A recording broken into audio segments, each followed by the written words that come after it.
Banner লাগাই দিচ্ছে জাকাতের কাপড়, জাকাতের শাড়ি, জাকাতের লুঙ্গি পাওয়া যায়, কম দামি শাড়ি, কম দামি লুঙ্গি। আর এগুলো এনে সিরিয়াল দেওয়া হয়, মানুষকে জানানো হয় জাকাত দিচ্ছি। এই ব্যক্তি এই লুঙ্গিটা, এই শাড়িটা নিয়ে 3 দিনও পরতে পারে নাই, 5 দিন পরার পরে দেখে শেষ, অথচ তার কোনো কাজে লাগলো না। এই এমন জাকাত দেওয়া ইসলাম বলে না। ইসলাম এমন জাকাতের কথা বলে না। ইসলাম জাকাতের কথা 8টা শ্রেণীর কথা বলছে, আমি সামনে আয়াতে বলবো ইনশাল্লাহ।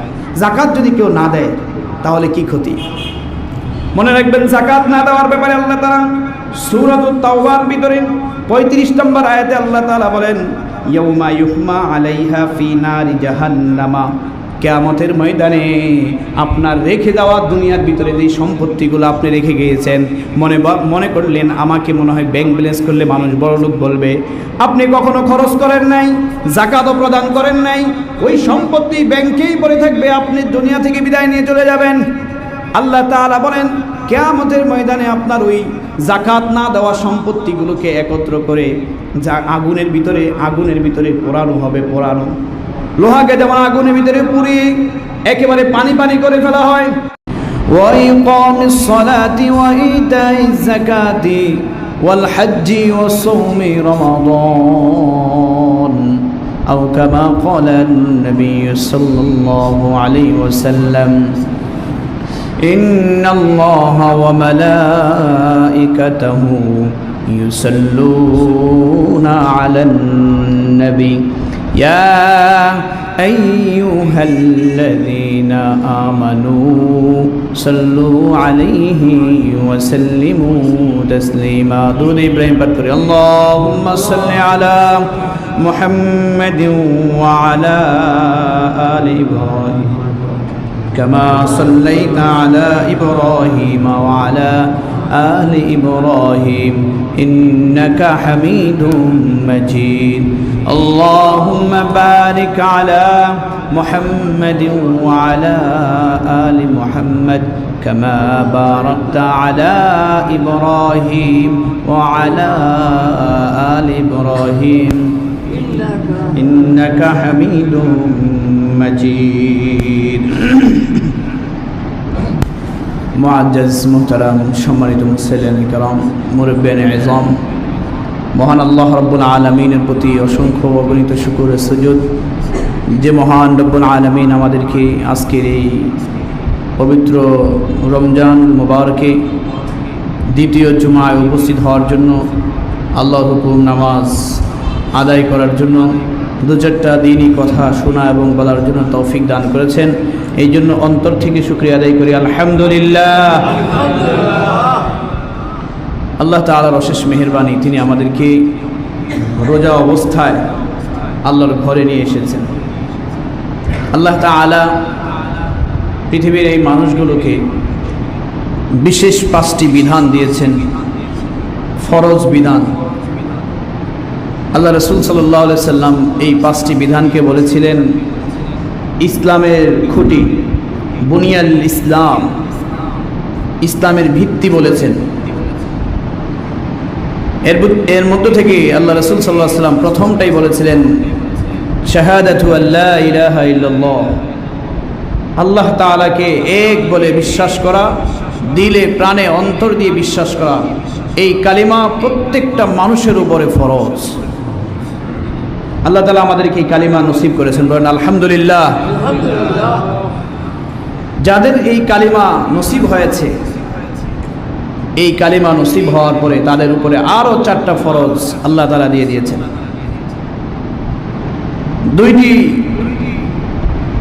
3 রকমের 4টা ফরজ দিয়েছে।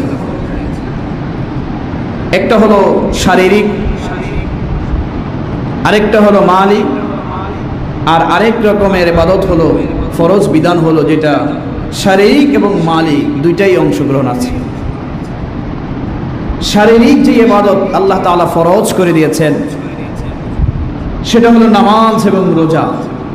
এখানে কোনো অর্থ খরচ হয়, অর্থ খরচের কোনো প্রয়োজন হয় না, শরীরটাই খরচ হবে। আপনি শরীর দিয়ে আল্লাহ তাআলার বিধান ফরজ নামাজটা ঠিকমতো আদায় করবেন, এই শরীর দিয়েই আল্লাহ তাআলার বিধান রোজাটাকে আদায় করবেন, কোনো অর্থের প্রয়োজন নেই। আর আরেকটা বিধান আল্লাহ তাআলা লিখে দিয়েছেন, সেটা হলো আর্থিক, যাকে আমরা বলি যাকাত, এটা আপনার অর্থ থেকে খরচ করতে হবে, এটা ফরজ। আর আরেকটা বিধান আল্লাহ তাআলা দিয়েছেন, যেখানে মালেরও দরকার আছে, শারীরিকেরও দরকার আছে। হজ, শুধু শরীর সুস্থ থাকলেই হজ ফরজ না, অর্থ থাকতে হবে। আবার শুধু অর্থ থাকলেই হজ ফরজ না, আপনার শরীরও সুস্থ থাকতে হবে। মদিনা পর্যন্ত, মক্কা পর্যন্ত যাওয়ার মতো আপনার শরীর সুস্থ থাকতে হবে, অর্থ থাকতে হবে, যেখানে দুইটাই পাওয়া যায়। এই হলো ইসলামের 5টা বিধান। আজকে আমরা 5টা বিধানের নামাজ পড়ি। নামাজ পড়াটাকেই আমরা দিনদার মনে করি। যে নামাজ পড়ে সে দিনদার, খুব ভালো মানুষ, খুব আল্লাহওয়ালা মানুষ। যে রোজা রাখে তাকেও আমরা খুব ভালো মনে করি। ছেলেটা রোজাদার, তার কাছে আমার মেয়েটা বিয়ে দেওয়া যায়। ছেলেটা নামাজ পড়ে, তার কাছে আমার মেয়েকে বিয়ে দেওয়া যায়। মেয়েটা নামাজি।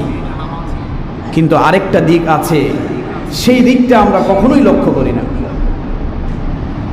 বিয়ের আগে আমরা দেখি ছেলের অর্থ সম্পত্তি আছে কিনা, ছেলের গাড়ি আছে কিনা, বাড়ি আছে কিনা। যদি অর্থ থাকে তাহলে আমরা মনে করি মেয়েটাকে এই জায়গায় বিয়ে দেওয়া যায়। কিন্তু একবারও ভাবি নাই এই ছেলে ঠিকমতো যাকাত দেয় কিনা, মালি ইবাদতটা করে কিনা। যদি মালি ইবাদত না করে থাকে, এই ছেলের এই সম্পত্তির কোনো দাম নাই। যে কোনো সময় এই সম্পত্তি আল্লাহ নিয়ে নিতে পারে। কিন্তু এই দিকে আমরা লক্ষ্য করি না, নিজেও দেই না, লক্ষ্যও করি না। এটা হলো মালি ইবাদত। ভাইরা আমার, নামাজ না পড়লে যেমন অপরাধী সাব্যস্ত হয়, রোজা না রাখলে যেমন ঘর থেকে আমরা তাড়িয়ে দেই, নিজের সন্তানকে তাড়িয়ে দেই, ওই নামাজ এবং রোজার মতো আরেকটা ইবাদত আছে, ফরজ বিধান যাকাত। কেউ যদি যাকাত ঠিক মতো আদায় না করে, ওই সন্তানকেও ঘরের ভিতরে জায়গা দেওয়া ঠিক হবে না। 5টা বিধানকে যদি কেউ অস্বীকার করে, কোনো একটাকেও যদি অস্বীকার করে, তার ঈমান থাকবে না। কেউ যদি মনে করে আমি যাকাত দিব না, যাকাত হলো আমার কাছে জরিমানা, বুঝতে হবে ওই ব্যক্তির ঈমান নাই। যতই সে কপাল ঘষতে ঘষতে দাগ ফেলে দেয়, নামাজ পড়তে পড়তে যদি কপালে দাগও ফেলে দেয়, ওই যাকাত আদায় না করার কারণে তার ঈমান থাকবে না। বহু হাদিস আছে, কোটি কোটি টাকার মালিক, নামাজ মিস দেয় না, কিন্তু যাকাতের কথা বলে দিমনি যাকাত আসে 2 কোটি টাকা, 1 কোটি টাকা, যাকাত দেয় মাত্র 20 লাখ 10 লাখ। বহু আছে এরকম, যাকাত দেয় না, অথচ হাজি সাহেব, অথচ নামাজি সাহেব। কিন্তু যাকাতের বিষয়টা এমন যে পকেট থেকে টাকা বের করা বড় কঠিন। পৃথিবীর বুকে এমন আছে, এমন একটা জিনিস আছে যে জিনিসটাকে কেউ ছাড়তে চায় না। শিশু থেকে নিয়ে শুরু করে বৃদ্ধ পর্যন্ত প্রতিটা মানুষই এই জিনিসটাকে ছাড়তে চায় না, সেটা হলো টাকা। ছোট্ট শিশুকে যদি দোকানে পাঠানো হয় 10 টাকার একটা নোট দিয়ে 2টা চকলেট নিয়ে আসো, যদি ওই জায়গায় 5 টাকা দামের একটা চকলেটকে দোকানদার 60 টাকা দাম চায়, ওই শিশু পর্যন্ত চাইবে না আমি 2 টাকা বেশি দিতে রাজি না। দেবে? শিশুটাও বুঝে 2 টাকা বেশি দিলে আমি লসে পড়ব, এই 2 টাকা কম দিতে পারলে আমি আরেকটা জিনিস কিনতে পারবো। আবার ঠিক একজন বৃদ্ধ মানুষ যার কোটি কোটি টাকা আছে, ওই ব্যক্তি যদি শাকের দোকানে যায়, ওই শাকের দোকানে গিয়ে গরিব মানুষটা যদি 10 টাকার শাক 20 টাকা চায়, দিতে চায় না, দিতে চায়। অথচ সে যদি তার এই 10 টাকার শাক 20 টাকা দিয়ে কিনে, তার কোনো লস নাই, মানে টাকা কমে যাবে না, অরেল টাকা আছে, কিন্তু সেও চিন্তা করে আমি 10 টাকা বেশি দিয়ে কিনতে রাজি না, এই 10 টাকা আমার পকেটে থাক। ভাইয়েরা আমার, এই জন্য অর্থ পকেট থেকে বের করা বড় কঠিন। মানুষের দিল পরীক্ষা করার জন্য আল্লাহ তাআলা এই যাকাতের বিধানটা মানুষের ভিতরে দিয়ে দিয়েছেন। আল্লাহ তাআলা সম্পত্তি দিয়েছেন মানুষকে, আর বলে দিয়েছেন তোমার সম্পত্তি পরীক্ষা করার জন্য দরিদ্র মানুষের কিছু সম্পত্তি আমি তোমার সাথে দিয়ে দিলাম। দরিদ্র মানুষের কিছু সম্পত্তি আমি তোমার সাথে দিয়ে দিলাম, তোমাকে পরীক্ষা করার জন্য তুমি কি এটা ঠিক মতো পৌঁছে দাও কিনা। না নিজের কাছেই রেখে দাও, এটা পরীক্ষার জন্য আমি তোমার সম্পত্তির সাথে দরিদ্র মানুষের কিছু সম্পত্তি পৌঁছে দিয়েছি। এই জন্য ভাই, অর্থ জিনিসটা বড় কঠিন। এই জিনিসকে কেউ ছাড়তে চায় না। নিজের পকেট থেকে 10 টাকা কারো পিছে খরচ করতে চায় না। তাহলে কোথায় খরচ করে এই টাকা? খরচ করে একমাত্র নিজের কাছে সবচাইতে প্রিয় যেই ব্যক্তি থাকে, নিজের কাছে সবচাইতে কাছের যেই ব্যক্তি থাকে, ওই ব্যক্তির জন্যই শুধু অর্থ খরচ করে। ঠিক কিনা? মানুষ তার পকেটের টাকাটা কোথায় খরচ করে? সবচাইতে প্রিয় যে তার কাছে খরচ করে। ঠিক কিনা? আরে কথা বুঝেন নাই? মানুষের প্রিয় ব্যক্তি যে তার কাছেই তো খরচ করে। মনে করেন নিজের সন্তান, লোকটির অঢেল সম্পত্তি আছে, প্রিয় সন্তান যদি গিয়ে বলে বাবা আমাকে একটা R15 কিনে দেন, ওই 5 লাখ 10 লাখ টাকা দিয়ে ওই সন্তানের পিছনে ওই ব্যক্তি খরচ করতে প্রস্তুত। কিনে দেবে কিনা বলেন? কোটিপতি তার সন্তানকে যদি আবেদন করে বাবা আমাকে একটা R15 কিনে দেন, সে চিন্তা করবে তোকে তো আমি কত ভালোবাসি, তুই এই জিনিসটা চাইছিস, আমার তো অভাব নাই, নে কিনে দিলাম। 5 লাখ টাকা খরচ করতে নিজের কষ্ট লাগে না। কারণ কি? কারণ হলো এই ব্যক্তিটা, এই সন্তানটা তার কাছে বড় প্রিয়। স্ত্রী যদি বলে আমাকে একটা ফ্ল্যাট কিনে দেন, ওই স্ত্রীর পিছনে খরচ করতে কষ্ট লাগে না। অনুরূপভাবে একজন ভিক্ষুক যদি এসে বলে ভাই আমি বড় অভাবী, আমাকে 100টা টাকা দেন, আমি একবেলা খানা খাবো, পকেট থেকে 2 থেকে 10 টাকার উপরে বেশি উঠতে চায় না। কারণ কি? কারণ এই ভিক্ষুক আমার কাছে পছন্দনীয় না, এই ভিক্ষুক আমার কাছে প্রিয় না। যদি ভিক্ষুক আমার কাছে প্রিয় হইতো তাহলে 100 টাকা নয়, 100 চাইলে 1000 টাকাও দিতে পারতাম। কারণ সে তো প্রিয় না। আর সন্তান যদি চায় তখন দিয়ে দিই, কেন? সে তো আমার কাছে প্রিয়। বাবা আমার কাছে প্রিয়, মা আমার কাছে প্রিয়। আমার আল্লাহ বলেন ও বান্দা তোমার কাছে আমি প্রিয় কিনা জানার জন্যই আমি যাকাতের বিধান দিলাম। তুমি তোমার সন্তানের পিছনে খরচ করো, তুমি তোমার পরিবারের পিছনে খরচ করো। তোমার সন্তান চাওয়ার সাথে সাথেই তুমি দিয়ে দাও, তোমার বাবা চাওয়ার সাথে সাথেই তুমি দিয়ে দিলাম, মা চাওয়ার সাথে সাথেই দিয়ে দিলাম। আমি আল্লাহ যে তোমার কাছে বছরে একবার চাই, তোমার সম্পত্তি থেকে 40 ভাগের 1 ভাগ আমার জন্য দাও। তুমি যদি না দাও, বুঝলাম আমি আল্লাহ তোমার কাছে প্রিয় হতে পারি নাই। তুমি যদি বছরে একবার তোমার সম্পত্তির 40 ভাগের 1 ভাগ আমার কাছে না দাও, আমাকে না দাও, আমি মনে করব আমি তোমার কাছে প্রিয় হতে পারি নাই। আর আসলে বাস্তব, যে ব্যক্তির কাছে আল্লাহ সবচাইতে বেশি প্রিয়, যে ব্যক্তি শুধু মুখে নয় অন্তরে বিশ্বাস করে আমার কাছে আমার আল্লাহ বেশি প্রিয়। আমরা তো শুধু মুখে বলি। যদি কাউকে প্রশ্ন করা হয় ভাই বলেন তো আল্লাহ, বাবা, মা, নবী এর মধ্যে থেকে সবচাইতে বেশি প্রিয় কে? আপনি না চাইলেও বলবেন যে আল্লাহই সবচাইতে বেশি প্রিয়। এটা হলো মুখে, কিন্তু অন্তরে যেই ব্যাপারটা সেটা কেউ না জানলেও জানে কে? আল্লাহ। আসলে কি আপনি অন্তর দিয়ে আল্লাহকে ভালোবাসেন কিনা? কেউ যদি অন্তর দিয়ে আল্লাহকে ভালোবাসে আর আল্লাহকে বিশ্বাস করে, তাহলে আল্লাহ তাআলা দেওয়া সম্পত্তিকে সে মনে করবে এটা আল্লাহ তাআলা যখনই চাইছে আমার তখনই দিতে হবে। এই জন্য যে আল্লাহ তাআলাকে বেশি ভালোবাসে সে তার পকেট থেকে টাকা বের করতে বিন্দু পরিমাণও কষ্ট অনুভব করে না। এই একটা বিধান, ফরজ বিধান, যেটা মানুষের কাছে বড় কঠিন। মানুষের কাছে বড় কঠিন। এই যাকাতের আলোচনা যদি করা হয় তাহলে কয়েক জুমার প্রয়োজন। আমি একটা জুমা এই জন্য আলোচনা করি প্রত্যেক রমজানে, যেহেতু যাকাত এই রমজান মাসে অনেকে দান করে। যাকাতের নির্দিষ্ট সময় নাই, কখন দিবেন এটা নির্দিষ্ট সময় না। এটার সময় হলো যেদিন থেকে আপনি সম্পত্তির মালিক হয়েছেন ওই দিন থেকে গণ্য করবেন 1 বছর পর্যন্ত। 1 বছর পর্যন্ত যদি এই সম্পত্তিটা আপনার কাছে থাকে, এর ভিতরে আপনি কোনো কাজে না লাগান, 1 বছর পার হওয়ার পরে আপনি ওই সম্পত্তির যাকাত দিবেন। আবার 1 বছরের আগেও দিতে পারেন, যাকাত আদায় হয়ে যাবে।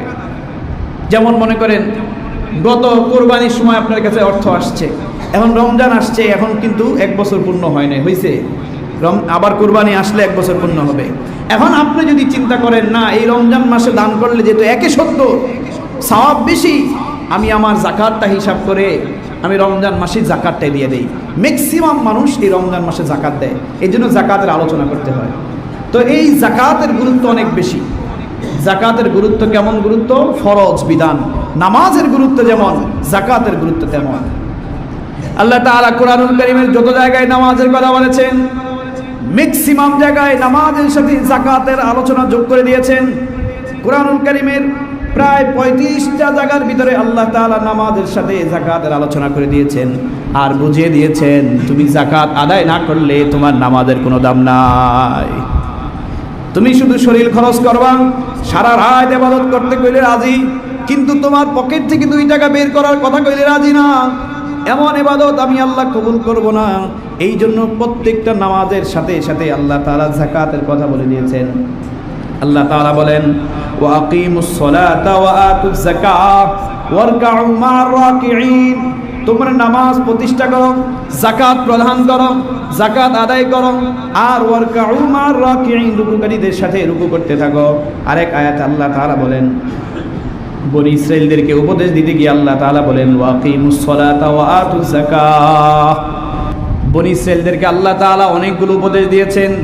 এতিমের হক দিয়ে দাও, আত্মীয়দের সাথে ভালো সম্পর্ক রাখো।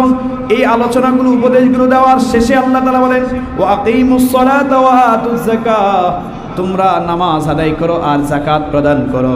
আর এক আয়াতে আল্লাহ তাআলা বলেন, ওয়া আকিমুস সালাতা ওয়া আতুজ যাকাত ওয়া মা তুকদ্দিমু লিআনফুসিকুম মিন খায়রিন তাজিদুহু ইনদাল্লাহ। আর এক আয়াতে আল্লাহ তাআলা বলেন, তোমরা নামাজ প্রতিষ্ঠা করো, যাকাত আদায় করো। ওয়া মা তুকদ্দিমু লিআনফুসিকুম, যাকাত থেকে যেটাই তোমরা খরচ করবা, নামাজ যেটাই তোমরা আদায় করবা, এই সব কিছু তাজিদুহু ইনদাল্লাহ, কিয়ামতের ময়দানে আল্লাহর ওই ব্যাংকের ভিতরে তোমরা পেয়ে যাবা। সুতরাং যা কিছু খরচ করো সব কিছু আল্লাহ তাআলা কিয়ামতের ময়দানে দিয়ে দিবে। যাকাতের ব্যাপারে অল্প কয়েকটা আলোচনা করলাম, এই কয়েকটা আয়াত বললাম। যাকাত কি জিনিস? এক কথায়, সহজ কথায় আমি বলি, যাকাত হলো ধনী ব্যক্তির সম্পত্তি থেকে দরিদ্র ব্যক্তির কাছে পৌঁছে দাও, যাতে করে দরিদ্র ব্যক্তি চিন্তামুক্তভাবে আরামসে জীবন যাপন করতে পারে। এটাই হলো ইসলাম। ইসলাম বলে তুমি একা খাবা তা নয়, তোমার ভিতরে আমি আল্লাহ তাআলা কিছু অর্থ সম্পত্তি রেখে দিয়েছি, সেখান থেকে তুমি দরিদ্রের কাছে পৌঁছে দাও, আর ওই দরিদ্র যেন তোমার মতো করে আনন্দে সুন্দরভাবে পৃথিবীতে চলতে পারে। তাহলে যাকাত ব্যবস্থা হলো, ইসলামে যাকাতের ব্যবস্থা হলো ধনী ব্যক্তি থেকে অর্থ সম্পত্তি নিয়ে দরিদ্র ব্যক্তিকে সচ্ছলতা দান করা। আর বর্তমানের সুদ ব্যবস্থা হলো দরিদ্র থেকে নিয়ে ওই ধনী ব্যক্তির পকেটকে আরো ভারী করে দেওয়া, ঠিক কিনা? এটা হলো নন ইসলামিক সুদ ব্যবস্থা। ইসলাম সুদকে কখনোই সাপোর্ট করে না, কারণ সুদের মাধ্যমে একজনে আঙুল ফুলে গলা কাজ হয়ে যাবে, আরেকজন দরিদ্র হতে হতে না খেয়ে মারা যাবে। ইসলাম এটাকে সাপোর্ট করে না। ইসলাম বলে তুমি যেমন খাবা, তোমার পাশের প্রতিবেশী দরিদ্র ব্যক্তির কাছে তোমার যদি সম্ভব না হয় একটু ঝোল হলেও তার ঘরে পৌঁছে দেওয়া, এটা বলে ইসলাম। এটা এক সংক্ষিপ্ত আকারে বললাম যাকাত কি জিনিস। ভাইরা আমার, এই জন্য যাকাতের ব্যবস্থা যদি দুনিয়ার বুকে হতো তাহলে দরিদ্রের সংখ্যা কমে যেত। পৃথিবীর বুকে দরিদ্র মানুষ পাওয়া খুব কম পাওয়া যেত। শুধু যাকাত না থাকার কারণে দরিদ্রের হার দিন দিন শুধু বাড়তেছে আর বাড়তেছে, শুধু যাকাত না থাকার কারণে। কারণ এখন তো যাকাত নাই, এখন সুদভিত্তিক লেনদেন, যেখানেই যাবেন সেখানেই সুদভিত্তিক লেনদেন। কিয়ামতের আগে এমন এক অবস্থা হবে, আল্লাহ রাসূল বলেন, কোনো মানুষ বাকি থাকবে না সুদের সাথে জড়িত হওয়া ছাড়া। কেউ হয়তো সুদ দিবে, কেউ নিবে, কেউ লিখবে, কেউ সাক্ষী থাকবে। কিয়ামতের আগে প্রতিটা মানুষ সুদের সাথে জড়িত হবে। এখন এমনই হইতেছে। আর যদি সুদের সাথে জড়িত হয় তাহলে দিন দিন পৃথিবীতে মানুষ দরিদ্রতার দিকে যাবে, কারণ টাকায় টাকা টানে। এটা কথা আছে না? এক ব্যক্তি এই কথা শুনে ব্যাংকের কাছে গিয়ে ওই অ্যাকাউন্ট ম্যানেজারের কাছে গিয়ে একটা টাকা ছুঁড়ে মেরলো। অপেক্ষায় আছে দেখি টাকায় টাকা আনে কিনা। কিছুক্ষণ দাঁড়িয়ে থেকে শুধু বারবার তাকায়, দেখি টাকায় টাকা টানে কিনা। দারোয়ান প্রশ্ন করে, ভাই এভাবে কি দেখছেন? ডাকাত কিনা, ছিনতাইকারী, চোর কিনা আপনি? বলে না ভাই। তাহলে টাকা টানে শুনলাম, এই জন্য একটা টাকা ওই ম্যানেজারের কাছে নিক্ষেপ করলাম, দেখি আমার টাকায় কটা টাকা। দারোয়ান বলে ভাই শুনছেন ভালো, ঠিক আছে, তবে আপনার টাকা যেই পরিমাণ আছে ব্যাংকের টাকা তার চাইতে বেশি আছে, ওই বেশি টাকায় আপনার টাকাটাকেও আটকে দিয়েছে, ওই বেশি টাকায় আপনার টাকাটা আটকে দিয়েছে, আর ফিরে পাবেন না। তো দরিদ্রদের অবস্থা এমন। অথচ যদি সমাজে জাকাত দেওয়া হতো, প্রতিটা মানুষ যদি বুঝে বুঝে খুঁজে খুঁজে জাকাত দিত, তাহলে ওই নবীওয়ালার অবস্থা হতো। সাহাবা ইকরামের জামানায় এমন অবস্থা হয়েছে, মানুষ জাকাত নিয়ে ঘুরছে, দেওয়ার মতো লোক পায় না। জাকাত নিয়ে ঘুরছে, দেওয়ার মতো লোক পায় না। আর সাহাবা ইকরামের প্রথম জামানা দেখেন, না খেয়ে পর্যন্ত মসজিদের সামনে আটকে শুয়ে পড়ছে, না খেয়ে, খাবার পায় না, অভাব ছিল এত বেশি, না খেয়ে শুয়ে থাকতো। মানুষ মৃগী রোগ মনে করত এই লোকগুলোকে।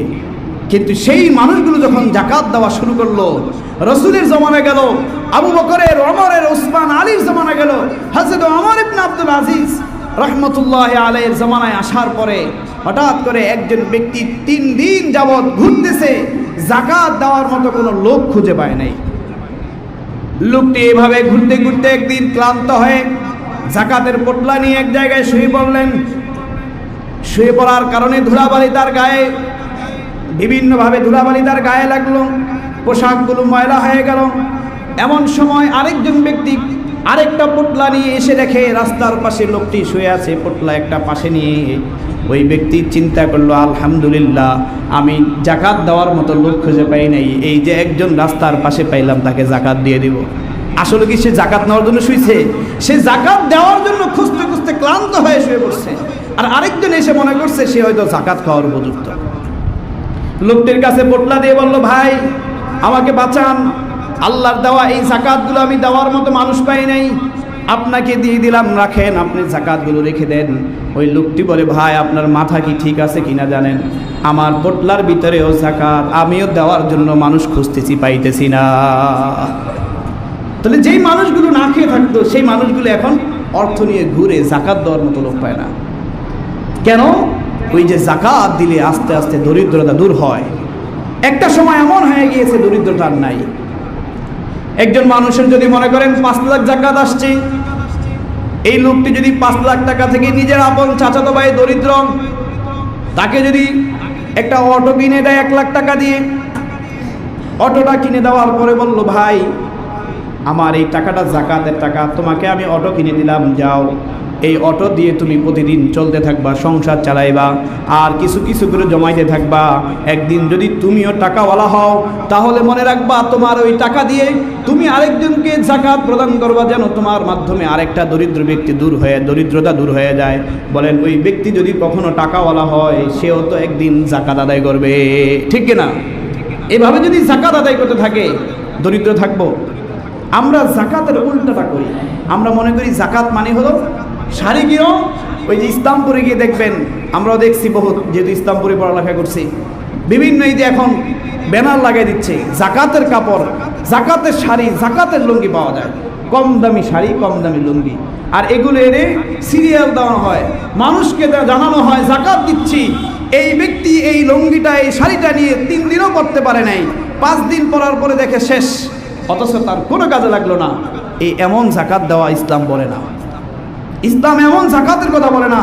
ইসলাম জাকাতের কথা 8টা শ্রেণীর কথা বলছে, আমি সামনে আয়াতে বলবো ইনশাল্লাহ। জাকাত যদি কেউ না দেয় তাহলে কি ক্ষতি?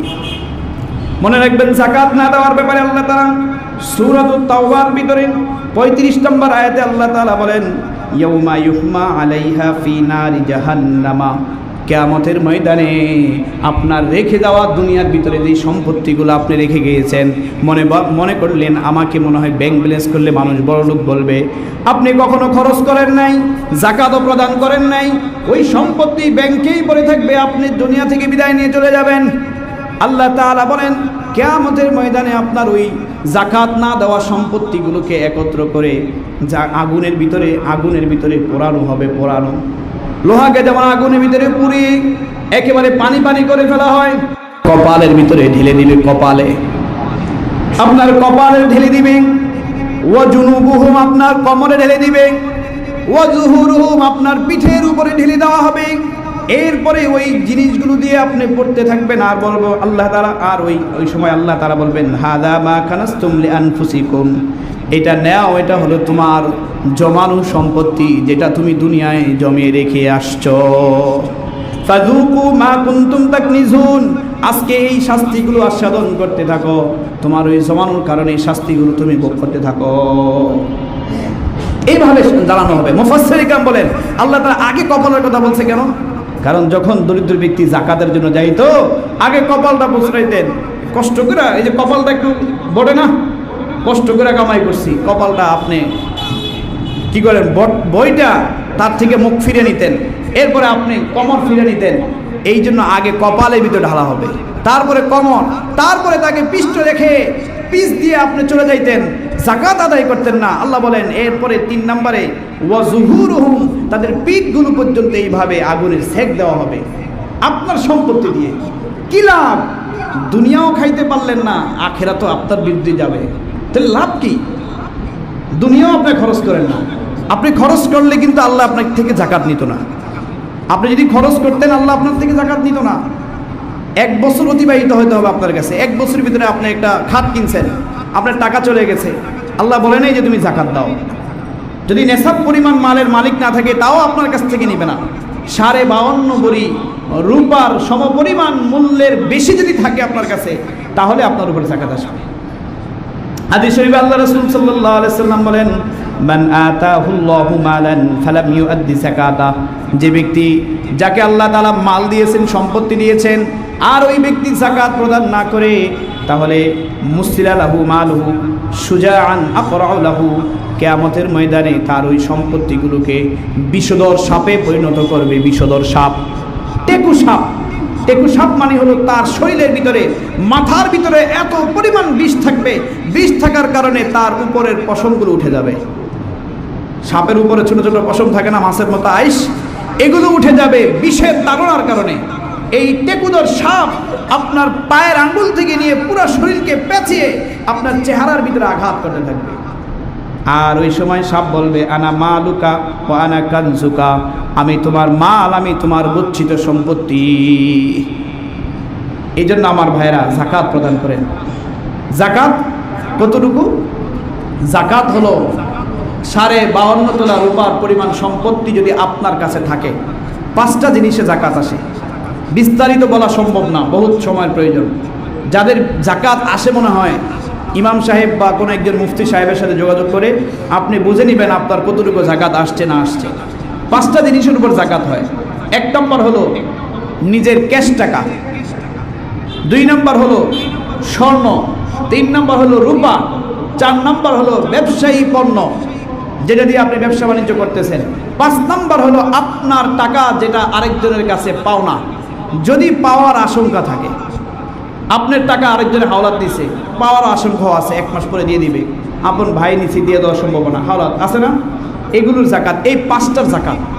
আর আপনার কাছে যারা পাবে এটার যাকাত আপনি দেওয়া লাগবে না, না আপনি ঋণগ্রস্ত, এটা বাদ দিবেন। যেমন মনে করেন আপনার দোকানের সম্পত্তি, ক্যাশ টাকা, স্বর্ণ, রূপা সব মিলিয়ে 3 লাখ টাকা আছে, আর আরেকজন ব্যক্তি আপনার কাছে 2 লাখ টাকা পাবে, তাহলে এই 3 লাখ টাকা থেকে 2 লাখ টাকা বাদ দিয়ে দেন। 2 লাখ টাকা মালিক আপনি না, 2 লাখ টাকা মালিক যে পাবে সে, হয়তো আপনি দেন না এখনো।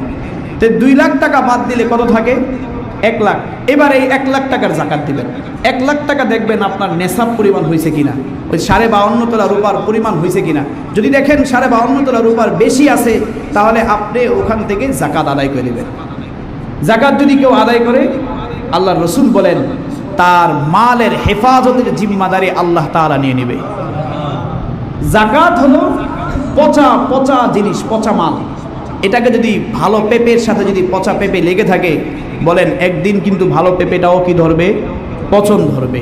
ঠিক যাকাতটা হলো একটা পচা জিনিস, এটাকে বছর শেষ কেটে ফেলে দাও যেন আরেকটার সাথে না লাগে।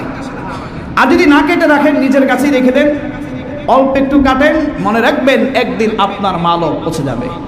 একজন ইহুদির একটা ঘটনা আছে, ইহুদি মহিলা, সময় অল্প এই জন্য বলতেছি না, ইহুদি সংক্ষিপ্ত আকারে বলি। ইহুদি মহিলা, এই মহিলা মুসলমান না, কিন্তু জানে মুহাম্মদ কখনো মিথ্যে কথা বলে না, মুহাম্মদ সবসময় সত্য কথা বলে, মুহাম্মদের কথা তার সবসময় বিশ্বাস হয়।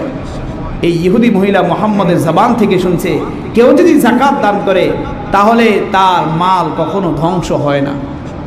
মহিলা চিন্তা করল, আমি অমুসলিম হলেও আমি মালের যাকাত দিয়ে দিব। মহিলা হিসাব করে তার সম্পত্তির যাকাত দিয়ে দিল। একদিন সিরিয়ার দিকে তার এক কাফেলা পাঠাইলো, মালের জন্য, ব্যবসার জন্য কাফেলা পাঠাইলো। সিরিয়া থেকে আসার সময় ওই কাফেলায় অন্যান্য লোক যারা ছিল প্রত্যেকের মালগুলো ডাকাতি করে নিয়ে গেল। সব বাহিনীগুলো যখন মক্কা প্রবেশ করলো, মহিলা চিন্তায় পড়ে গেল, আমার মালও নাকি ডাকাতি নিয়ে গেল, কিন্তু তার যেই উটগুলো এখনো প্রবেশ করে নাই। মহিলা চিন্তা করলো যে আজকে যদি আমার মাল ডাকাতে নেয়, মুহাম্মদের কলার চেপে ধরবো। মুহাম্মদ কেন মিথ্যে কথা বলল? মুহাম্মদ তো বলেছি যাকাত প্রদান করলে মাল ধ্বংস হয় না, তাহলে আমার মাল ধ্বংস না হওয়ার কথা। কিন্তু যদি আজকে ডাকাতি নিয়ে যায়, মনে করতে হবে মুহাম্মদের কথা হলো মিথ্যা। এই কল্পনা করার কিছুক্ষণ পরেই দেখে ওই মহিলার উটগুলো মাল বোঝাই করে মক্কার ভিতরে প্রবেশ করতেছে। বলেন না সুবহানাল্লাহ। মহিলায় চিন্তা করে গেল। এবার ওই তার ব্যবসায়ী যাকে ম্যানেজার তাকে জিজ্ঞেস করলো, সবার মাল ডাকাত হয়ে গেল, ডাকাতি হয়ে গেল, তোমার মাল কিভাবে রয়ে গেল? এবার ওই ম্যানেজার বলে, মালিক শুনেন, যখন যেই জায়গায় ডাকাতি হয়েছে ওই জায়গার কিছু আগে আমাদের প্রধান যেই উটটা ছিল ওই উটের পায়ের ভিতরে একটা কি যেন বিঁধে গেল। বেঁধে যাওয়ার সাথে সাথে উটটা বসে পড়ল।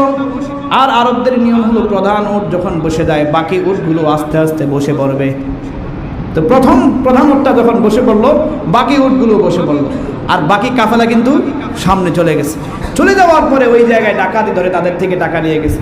আমাদের উটকে আমরা একটু মেরামত করলাম, মানে সুস্থতার ব্যবস্থা করলাম, সুস্থ হইল, আমাদের উট চলে আসলো। এটাই হলো যাকাতের বরকত। সুবহানাল্লাহ। আল্লাহ তাআলা এই সম্পত্তিগুলোকে বাঁচানোর জন্য ওটের পায়ের ভিতরে আঘাত করে ওটকে বসিয়ে দিলেন যেন এগুলো ডাকাতি না হয়, কারণ এরা যাকাত দিয়েছে। এজন্য যাকাত দেওয়ার চেষ্টা করেন, প্রত্যেকেই চিন্তা করেন। পৃথিবীর এই বাংলাদেশের ভিতরেও প্রায় 90% মানুষের যাকাত আসে। আমরা বহু মানুষ টাকা জমাই না, টাকা ব্যাংকে জমাই, এভাবে জমাই, ওইভাবে জমাই। এই টাকা জমানো থেকে আপনার ঋণটা বাদ দিলে দেখবেন আপনার টাকা যাকাত আসে। যা আসে তাই দিয়ে দেন, তাহলে সারা বছর আপনি নিরাপদ থাকবেন। আর যদি মনে করেন যে না, আমি আমার টাকা আমি খাবো, আমার যাকে ইচ্ছা আমি যেভাবে ইচ্ছে সেভাবে খরচ করব, আমি যাকাত দেব না, মনে রাখবেন এক বছরে আপনার যাকাতের পরিমাণের চাইতে বেশি টাকা আল্লাহ তাআলা নিয়ে নেবে, আপনি টেরও পাবেন না। আপনি মনে করবেন অসুস্থতা চলে গেছে, আপনি মনে করবেন দুর্ভিক্ষ এসে চলে গেছে, আপনি মনে করবেন বিপদ এসে আমার আগুন দিয়ে জ্বালিয়ে দিয়েছে, কিন্তু বুঝতে পারবেন না যে আমার এই যাকাতের কারণে আমার এগুলো যাচ্ছে। এই জন্য আমার ভাইয়েরা, যারা যাকাত দেয় তারা নিশ্চিত থাকে যে আমার মাল হেফাজত করবে আল্লাহ তাআলা। আসেন, আরও দীর্ঘ আলোচনা আছে, সময় সংক্ষিপ্ত। যাদের যাকাতের প্রয়োজন, কোথায় দিবেন সেটার ব্যাপারে আল্লাহ তাআলা 8টার কথা এখানে বলে দিয়েছেন, সময় নেই। আপনাদের যাদের যাকাত আবশ্যক হবে আপনারা যাকাত দিবেন, যাকাতের জন্য আলোচনা শুনবেন, উলামায়ে কেরামের কাছে যাবেন, গিয়ে এ ব্যাপারে ইনশাআল্লাহ জানবেন। আল্লাহ তাআলা আমাদের প্রত্যেককে কথাগুলো বোঝা এবং আমল করার তৌফিক দান করুন।